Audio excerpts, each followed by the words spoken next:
राम का बचपन और उनके अद्भुत गुण। अयोध्या में राम का बचपन किसी साधारण बालक का बचपन नहीं था। वह ऐसा था जैसे कोई कोमल कमल सुबह की ओस में खिल रहा हो, शांत, सौम्य और संपूर्ण। जन्म से ही उनके भीतर एक दिव्य आभा थी, जिसे देखकर सबके हृदय में अनायास ही श्रद्धा जाग उठती। कौशल्या उन्हें गोद में लेकर जैसे ही झुलाती, राम की आंखों की चमक मानो सृष्टि को मुस्कुराकर देख रही हो। वे सामान्य बालक की तरह रोते धोते नहीं थे। उनकी मुस्कान से जैसे घर का अंधकार मिट जाता। दशरथ उन्हें देखते तो विस्मय में पड़ जाते। ऐसे सौम्य, संयमी और तेजस्वी बालक को देखकर वे अक्सर सोचते कि राम में कोई अद्भुत रहस्य छिपा है। राम जैसे जैसे बड़े होते गए, उनका प्रत्येक आचरण एक आदर्श बनता गया। वे अपने छोटे भाइयों लक्ष्मण, भरत और शत्रुघ्न के प्रति अत्यंत प्रेमशील थे। लक्ष्मण तो उनसे इतने जुड़े रहते कि बिना राम के एक पल भी कहीं न जाते। बचपन में जब राम महल के बगीचे में कमल चुनते या मिट्टी के घर बनाते, लक्ष्मण हमेशा उनके पीछे पीछे रहते। लोग मजाक में कहते, राम जहां वहां लक्ष्मण की छाया।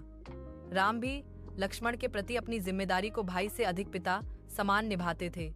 वे उन्हें अपनी गोद में उठाकर घुमाते, गिरने पर सहलाते और हर खेल में साथ लेते। राम बचपन से ही अत्यंत अनुशासित थे। वे सुबह ब्रह्म मुहूर्त में ही उठते, माता पिता के चरण स्पर्श करते और फिर स्नान कर देवताओं की पूजा करते।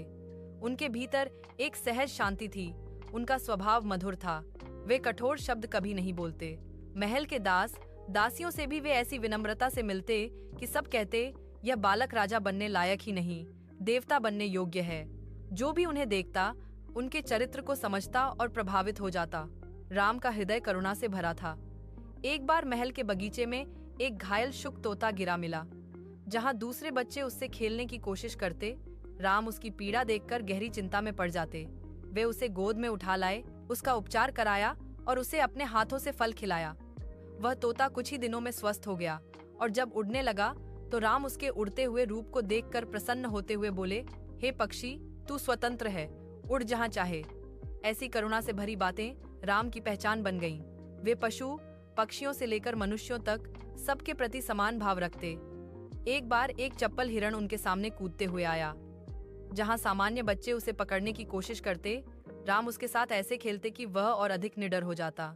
उनका स्पर्श इतना कोमल था कि जानवरों तक को शांति मिलती। पूरे अयोध्या में यह बात फैल गई कि राम का हृदय किसी शिशु से कम नहीं। राम की बुद्धिमत्ता भी असाधारण थी। जब वे शिक्षा ग्रहण करने वशिष्ठ मुनि के आश्रम गए तो उनके आचरण से मुनि अत्यंत प्रभावित हुए। वे वेदों को अत्यंत ध्यान से सुनते, हर श्लोक को तुरंत समझते और बड़े विनम्र स्वर में प्रश्न करते। धनुर्वेद, नीति, आचार, गणित और संग्राम शास्त्र, हर विद्या में राम शीघ्र ही श्रेष्ठ बन गए। पर इससे भी बड़ा गुण था उनका विवेक। वे किसी भी परिस्थिति में धैर्य नहीं खोते थे। यदि कोई गलती कर देता तो वे उसे डांटते नहीं, बल्कि प्रेम से सुधारते। उनका स्वभाव इतना सौम्य था कि अन्य राजकुमार भी उन्हें आदर्श मानते। राम का एक अद्भुत गुण था सत्य को सर्वोपरि रखना। महर्षि वशिष्ठ कई बार परीक्षा के रूप में प्रश्न पूछते, जैसे, राम, यदि सत्य और लाभ में से एक चुनना हो तो क्या चुनोगे? राम तुरंत उत्तर देते, सत्य, क्योंकि सत्य से ही धर्म चलता है। यह सुनकर गुरु प्रसन्न होते और कहते, दशरथ, तुम्हारा पुत्र केवल वीर नहीं, धर्म का प्रतीक बनेगा। उनकी विनम्रता भी किंवदंती जैसी थी। एक दिन अयोध्या में एक गरीब स्त्री अपने छोटे बेटे को लेकर महल के द्वार पर आई। राम खेलते खेलते वहीं पहुंचे। स्त्री ने कहा, राजकुमार, मेरे बच्चे के पास खेलने को कुछ नहीं। राम ने तुरंत अपना स्वर्णगढ़ित खिलौना उसे दे दिया। स्त्री रो पड़ी और बोली, राजकुमार, यह इतना कीमती है। राम मुस्कुराए, माँ, जिसकी जरूरत हो उसके लिए हर वस्तु कीमती है। यह बात जल्दी ही पूरे नगर में फैल गई और अयोध्या के लोग कहते, राम तो जन्म से ही त्यागी हैं। राम बचपन में अत्यंत वीर भी थे। एक बार महल के निकट के जंगल में एक जंगली पशु भटक आया और नागरिक भयभीत हो गए। छोटा सा राम उनसे आगे बढ़ा। वह पशु गुर्रा रहा था, पर राम शांत खड़े रहे। उन्होंने धीरे धीरे उसके पास जाकर उसे शांत किया। पशु उनकी करुणा से शांत हुआ और चला गया। यह घटना दर्शाती थी कि राम केवल बलवान ही नहीं, अपितु धैर्य और बुद्धि के भी धनी थे। अयोध्या में त्योहार आते तो राम की उपस्थिति सबके आनंद को दोगुना कर देती। दीपावली की रात जब पूरा नगर दीपों से जगमगा उठता, राम अपने भाइयों के साथ दिए जलाते। बच्चे उनके साथ खेलते, स्त्रियां उनके लिए आरती उतारती। राम सबको प्रणाम करते, गुरु को, ब्राह्मणों को, नगर के वृद्धों को, और जो भी उनसे मिलता, राम उसे सम्मानपूर्वक मुस्कुराकर देखता। एक बार दशरथ ने कहा, राम, तुम भावी राजा हो, क्या तुम्हें इससे गर्व महसूस नहीं होता? राम ने शांत स्वर में उत्तर दिया, पिता, राजा होना सेवा है, सम्मान नहीं। यदि कोई राजा अपने अहंकार में प्रजा को भूल जाए तो वह राजा नहीं, अत्याचारी बन जाता है। दशरथ ने यह सुनकर सोचा, राम केवल मेरे पुत्र नहीं, ईश्वर का अवतार हैं। राम का बचपन केवल लीलाओं का नहीं था, वह एक दिव्य तैयारियों का काल था। उसमें प्रेम था, पर संयम भी, शक्ति थी, पर विनम्रता भी, बुद्धि थी, पर करुणा भी। वे बचपन से ही वही गुणों के धनी थे जिनके कारण उन्हें मर्यादा पुरुषोत्तम कहा गया।